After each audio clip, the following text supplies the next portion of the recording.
Hello survivors and welcome to another video. In this video we're going to be looking at Maggie and John, who are newly released characters as part of the Pick Your Side roadmap event. We're going to be looking at Maggie first, as she was the first of the two to be released. As a 5-star, this is her art.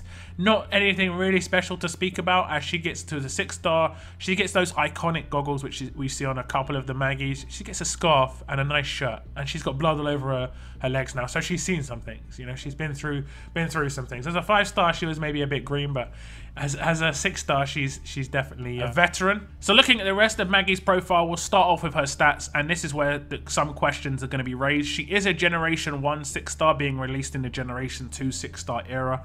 If you don't understand what that means, it basically, since Camilla, who was released on Christmas Day, she was released as a Generation 2 6-star, which means she had 5,300 base stats, which is attack, HP, and defense all added together.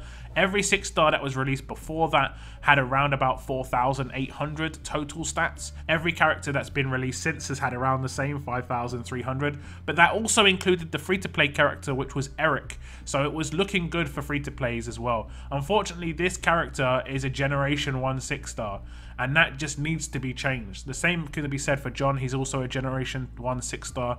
There needs to be parity between free-to-play and promo characters within Generation 2. Free-to-play need Generation 2 6-stars as well, and I did hope that was going to be the case going forward with Eric being released as a Generation 2 6-star, but it does look like that Maggie and John are not going to be that way. I guess we'll see if it's an oversight or not, if these characters are going to be fixed, because if they're not going to be fixed, it does look like it was on purpose, which is not good in my opinion. So please fix this. Attack is 1,999 as it is, and 1,205 defense, and 1,709 HP. So heavily geared towards attack, and the role pretty much defines the damage dealer, makes sense. Look at the Adrenaline Rush, it's called Boom Roasted, probably one of the best Adrenaline Rush names in the game. It is 66 AP cost, so quite fast. Deal 525% damage and 600 burn damage for 2 turns to 1 enemy. Now, this is the part of the rush that's very interesting. All fast and tough teammates get focused for 2 turns. And that basically is an anti-ranged defense team rush, because you're going to have fast and tough characters with Maggie, and obviously fast and tough characters do trait damage against ranged defense teams. Focus for 2 turns is insane, and if you do have an entire team of fast and tough characters, that means everyone's getting that focus, which is absolutely great. The fact that it's 66 AP as well means it's going to go off reasonably fast, and she could be commanded turn 3, or if she's got a decent AP leader and or AP weapon, she could be commanded turn 2. Now, her active skill is AP gain, which is kind of interesting. It has an initial cooldown of 2, and up to 2 teammates get 20% AP. And potentially she could use her active skill to get a couple of people just over the top if they're slow characters. For instance, if you have her in a team with Tyrese, Tyrese has 85 AR cost, and he can't get it within his first 2 attacks behind an Andrea lead. And if he's got a huge weapon on attack, he only gets 80 AP in that situation. So you're kind of relying on him being attacked in those first 2 turns. However, with Maggie on the team, she can use her active skill to effectively command his rush, and he also won't lose a turn in that situation. That is actually a pretty good use for her. Her specialist skill is Firestarter, which is kind of nice, I guess. It works well with her rush. Obviously, she's got burn on her rush, but it isn't really a game-changing specialist ability. I'd say Firestarter is kind of fun, but she's going to have great synergy with Naya, who is a fast character herself, and the fact that Naya is going to get the bonus from that rush as well is great. Now, Maggie does not have an attached weapon. It is as you see her, and I think she's actually pretty good, especially the focus on the rush. You're going to have the right characters for that to work. Obviously, you're going to have fast and tough characters with Maggie, and there aren't many leaders that actually can utilize that as well. You can obviously take a rainbow leader, but the majority of rainbow leaders against ranged defense teams are defensive. So for instance, Carly is a rainbow lead, and she's quite good in terms of her stats against ranged teams, but she has got a defensive lead where she gives defense, and you kind of want to take attack against those sort of teams. The one character that really sticks out in terms of being a good leader for Maggie would be Carl. It would be Revive Carl, who has also got tough and fast characters get 40% attack and a huge bonus to AP when attacking. Maggie would just sit next to Carl really, really well, and then basically you could have damage dealers around that, and it would be absolutely fantastic with that focus. So I think Maggie's pretty good. We're going to compare her to John, so we'll check out John now. And as a 5-star, John looks pretty low-key as well, pretty much the same as how Maggie looked. Upgrading to the 6-star does get a little bit buffed out, a bit more weaponry, again, more blood everywhere. He has seen things also. A bit less than Maggie because he's only got one eye. And unfortunately, again, we're going to look at the stats, same as before. He is a Generation 1 6-star. And like I said before, please fix. This needs to be fixed. There is no way this can be staying the same, pretty much. He is a strong character, and his role is defined as a damage dealer. And that is based on his stats being 1,954 attack, 1,175 defense, and 1,788 HP. So heavily geared towards, the attacking side of things. His defense is pretty low, but he is an attack team character, that's for sure.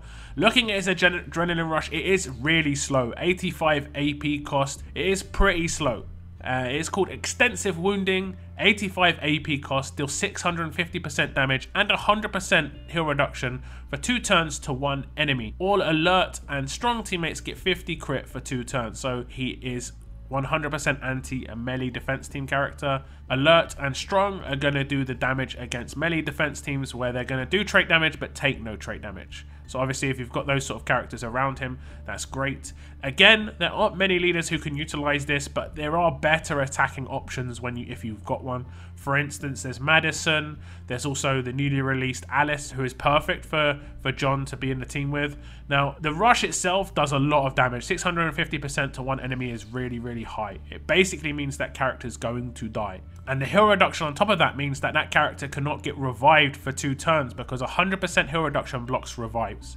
Now, the only problem I've got is I'm not 100% certain that if you kill a character with a rush like this, they'll still be heal reduced. I think they will, but I'm not 100% certain. The assumption is they'd still have heal reduction on them, so they'd still be revive blocked for 2 turns. If for some reason John does that rush and doesn't kill them, as long as they die within the next 2 turns, they still cannot get revived. The heal reduction carries over for whoever killed it. So he's kind of a worse decap, but has a slight bonus in the fact that he doesn't actually have to get the kill. Obviously, the downside is the decap effectively wears off. The 50 crit for 3 turns isn't that amazing. I guess it's okay. There's not much that can utilize crit. I guess you could have a disarm, or you could have a Guardian 2, but because John's so slow, he's going to be going off so late in the fight. It's going to be turn 3 most of the time, and he's going to go off last, and you're generally going to won a raid by the time John goes off, or lost it already. Looking across the active skill, it is Recover Bleed with an initial cooldown of turn 3. I don't like Recover Bleed personally. On an attack team character, it's not so bad as you have control of when it happens. On a defense team, it's absolutely horrendous. So I guess it's not so bad, but it doesn't really add much to John, if I'm honest. Not compared to Maggie, at least, who it adds something nice to an attack team. There is a potential use there. I can see it working with the fact that she's going to be working maybe alongside Tyrese a lot of the time. Whereas this Recover Bleed, I don't really see how this is going to be really that great. Unless someone's got a Lacerator on defense. I mean, I guess, but that isn't really commonplace at the moment. Looking at the specialist skill, it's Execution, so just like Maggie, not really an important specialist skill, but it can be useful in certain situations. Obviously, the big downside is that if he executes someone, they will still be able to get revived. However, if he executes them after he's already done his rush, so for instance, he does his rush 1 turn and the next turn he does execution, they'll still be heal blocked based on that heal reduction. And he's going to get a guaranteed kill. 20% HP or less is pretty high on some of these characters. Some characters run around with 3,500 HP. He hasn't got an attached weapon either, so you can decide what sort of weapon you want to put in his hands. I don't really think John's amazing, but he has got one really specific good thing within his rush, and it is the first part of it. The high amount of damage that he does, and the fact that he blocks someone from being able to get revived with that 100% heal reduction for 2 turns. It is a slow rush. The second part of his rush with the crit does not really add much, and his active skill doesn't really do too much either. The specialist skill is actually not too bad. So that's Maggie and John. I think that Maggie on face value is probably a better character. She's faster. Focus is very important about bypassing shields. John is just too slow. He has a very nice part of his rush. He does huge amounts of damage, and he does the heal reduction, so blocks revives for 2 turns. I don't actually think execution's too bad. I'd say probably out of the 2 specialist skills, he has the better one. The only problem is because his rush is so slow and the second half of his rush isn't really that spectacular, it's nothing really to write home about. Whereas Maggie, the focus alone just makes her so good, and the fact that you can actually command her turn 2 behind an Andrea lead means she's going to be really useful. She's as fast as a 5-star Kate is on an attack team, and that is really, really good. So that's it. That's it in this video. I do hope that these characters have their stats increased. They really do need to have their stats increased to bring them in line with the promos and other free-to-play characters that are being released within the Generation 2 6-star era. That is something that has to change. It's non-optional. If it doesn't change, it means it's intentional. And I don't mind it being an oversight and it just being changed after the fact. It's the way things go. Maybe this event was due to happen a few weeks ago, but it isn't happening a few weeks ago. It's happening within the Generation 2 era, so it needs to be fixed. But that's in this video. Do tell me which character you like the most out of Maggie and John, and also tell me why if you have a specific reason. But that's in this video. Thank you very much for tuning in, and as always, guys, keep on surviving, guys. Keep on surviving.